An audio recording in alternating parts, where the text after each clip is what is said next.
Luto na lahat. Ayan. 6 na suran.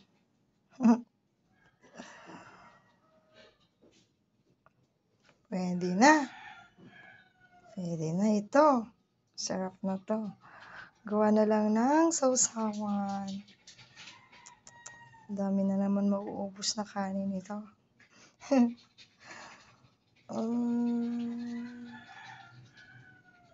First time ko nag-ihaw ng suran dito sa Bangkal. Mag-4 na taon na kami. Kasi iniisip ko wala akong tatapunan ng mga tinik niya. Lang dito sa bagong nilipatan namin. Malawak yung space pa doon sa likod. May mga puno ng saging doon kaya doon ko na lang po tinatambak. Silbing fertilizer na rin po. Thank you so much. Thank you, Lord, sa naghatid po nito. Through messenger lang po. Yan, nakabili ako ng suran. Thank you sa'yo, kaibigan.